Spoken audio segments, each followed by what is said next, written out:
Shubhra deal they দাঁড়া দিতাছি। আরে চিৎকার করলো কে দেখি তো। আরে পরি তোমার কি হয়েছে? দেখে ডিল দিতে পারো না? একটা সুন্দরী পরীকে আঘাত করছো।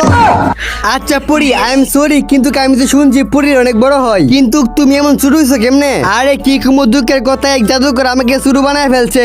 জাদুকর ওকে আমি ছাড়বো না কইছে। তাহলে চলো আমার সাথে। ঠিক আছে আমার হাতে উঠো। আজ একটা বিরাট ফাটাফাটি হইব। अच्छा ওই জাদুকর তুই এই পরীকে শুরু করছস কেন? তাহলে তোরও করতেছি, দাঁড়া এই নে।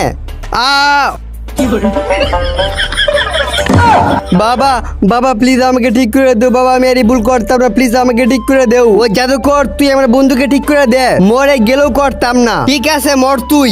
এর পর এমন কিছু হয়েছিল সেটি দেখলে তোমরা হাসতে হাসতে গড়াগড়ি খাবে। তার আগে এই বক্সের ভিতরে একটি পৃথিবীর সবচেয়ে সুন্দর একটি ছবি আছে, সেটি দেখার জন্য ভিডিওতে লাইক করে চ্যানেলকে সাবস্ক্রাইব করে দাও। তো করে দিয়েছো? এই দেখো এই ছবিটিকে যারা সুন্দর মনে করো তারা একমাত্র ভিডিওতে লাইক আর চ্যানেলকে সাবস্ক্রাইব করে দাও এবং কমেন্ট বক্সে আই লাভ ইউ মালিকে যাও। আরে গাদের বাচ্চা তুই এটা কি করলি? তুই জোরে মারছিস, এখন আমাদেরকে ঠিক করবে কে?